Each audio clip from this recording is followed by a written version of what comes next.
Oh, hey.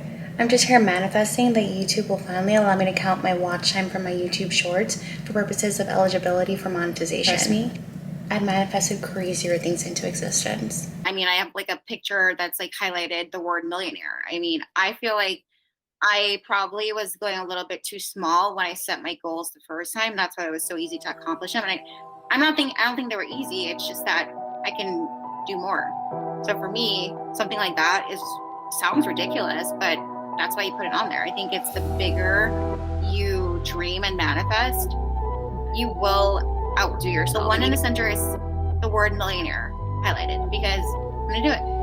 It's gonna happen. Welcome back to the Corporate Creator YouTube channel, where I showcase my multi-passionate lifestyle as a full-time corporate lawyer, part-time content creator, and part-time CEO. In this vlog, I will be taking you behind the scenes of my life as a part-time CEO and sharing tips that I use to implement systems and processes to help me execute the goals and intentions that I set for Q4 in a live vision board exercise in my private membership community, The Culture. In this session, I walk through the goals that I have for Q4. I think I was playing pretty small, and I set goals that I knew I could accomplish, which is great for my confidence and my ego, but from a personal development perspective, it didn't really push me as far as I could be pushed. So I thought it was a great time to really just reflect, reassess, and revise my goals for Q4. And one of my biggest goals is to really focus on YouTube, because I still identify as a TikTok creator first, but I can totally appreciate that in order to really build a deep and meaningful connection with my community and my audience, the best place to do that is definitely YouTube, because I'm able to create rich, longer form content that really gives you the best opportunity to see the whole me, not just in a 15-second clip, but in a longer format. So enjoy a little snippet from this session that I had with my membership community. It was really impactful. Our second live intention setting session, and it's really special because we're going to be doing a vision board exercise. The final Sunday of the quarter should really be about kind of just like setting the intention for, or your intentions and goals for the upcoming quarter, just because, and I think a visual representation is a really good way to do it, just so it's not just words like I will do this, which can be powerful too, but I definitely think like having some visual component really makes it more impactful, at least for me. I'm a visual learner, so I personally like seeing image representations of what I'm actually trying to set intentions for. So I created one in December of last year to kind of just reinforce certain things that I wanted to happen, like vibes and intentions that I wanted to set for 2022. It really helped to just see a visual representation, and it's everywhere. It's on my iPad, Wow. on my iPhone, on my MacBook, everywhere. And just seeing it every single day really kind of just reinforce and help me remember the things that I wanted to just set as intentions for the entire year. So figured it was time to refresh it a little bit, just because, you know, a lot has changed in the past few months. And when I created that vision board, I didn't even think I wanted to have a business at the end of Q3.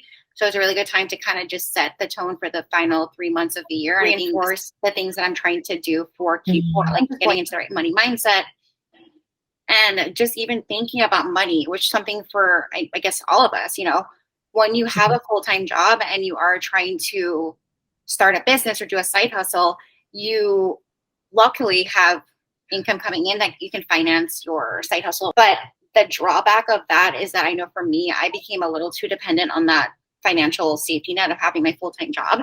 And I didn't really, not really, I didn't plan at all for profit or revenue generating activities the way that I should. And I'm glad I realized that now versus 2 years down the line, where it's like, I don't have a profit plan. Like, what am I doing? This is not a business. I'm a joke.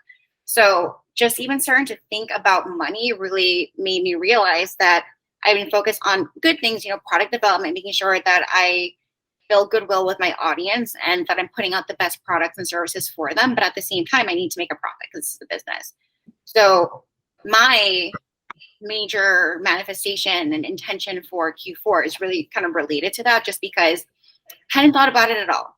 It's making sure that whatever I do in my business is sustainable, but also is going to be, whether it's not maybe not the next 3 months, but I'm setting up the processes and the foundations to actually be turning a profit within the next 6 months. For me, that would be the goal. Like, I definitely want to get to a point where my business is not just funding the expenses of my business, but I'm generating enough revenue to also maybe cover my monthly rent or something. So that's a pretty ambitious goal. There's a lot of work to do if that's going to be the case, but I would like to just kind of set that as an intention or a manifestation for the next 3 to 6 months. So I think that it's something that I want to be more mindful of in Q4 just because I hadn't been thinking about it.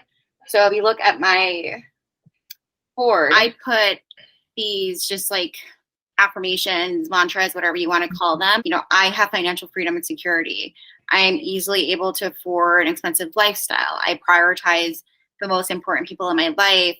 I prioritize my mental health over the comfort of others. So the theme is kind of just me believing that this will be successful. Everything that I'm doing is going to be successful. I think I just need to remember that everything that I do needs to be very intentional, because I'm doing a lot and it's really easy to burn out unless you really prioritize the important things you need to get done that are going to be needle moving activities. Definitely something that I've been doing for my Q4 vision planning is a step back and making sure that I put the right systems and processes in place so that I'm able to really run my business as effectively as possible. Because I am a part-time CEO, I have to be very intentional about blocking out chunks of time where I'm able to focus uninterrupted just on my business, because Monday through Friday, I am very focused on my full-time job because it demands a lot out of me, as it should. I'm a corporate lawyer, but I do need to be very intentional about blocking out time that I can focus on my business. I pick times that really aren't going to be in conflict with the work that I'm doing at my job. So that's late night on Fridays, and also for a few hours both on Saturday and Sunday. And for those chunks of time, I'm really locked in, and it might change every single week. Some days I am focused on really just setting up the processes so that I optimize what I'm doing day to day. Other times it's a content brainstorming session. Other times it's really big picture and thinking about what is going to be my profit plan. I actually just got a reminder that my CEO hours are about to start in 9 minutes. On Saturdays, my CEO time starts at 7:30 p.m. and I think it lasts around 3 hours. So I had to be really intentional. I put it in my calendar. My CEO time is Friday, Saturday, and Sunday, and then I have my team meetings with my community manager on Monday, and then I have my meetings with my business manager bi-weekly on Wednesdays. And these are set times where I know I will be focused on something related to my business, and it just helps me stay intentional and stay on track with getting things done for my business. And this is absolutely critical, especially if you are a part-time CEO and you are not able to focus on your business 100%. As a manifestor by human design, I want to do all of the things. That is where my business manager comes in, and she really serves as an accountability partner and someone to say, hey, you know what, I know you want to do 30 million things by tomorrow, but maybe we should just focus on 2 because you do need to actually sleep.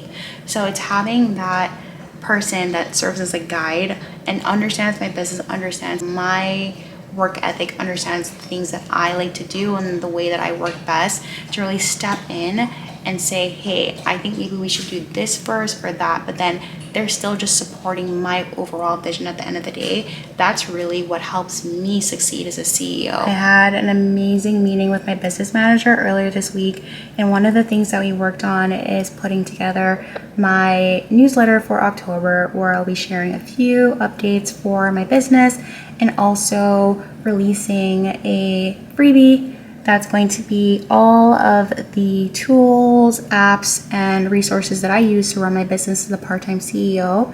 So you can expect that on Monday. That's going to be going out to everyone in my newsletter. So be sure to subscribe if you aren't already subscribed. There's a lot of surprises and goodies that are going to be announced as well. This is one example of my business manager pulling together a guide that I will be offering to people who subscribe to my newsletter.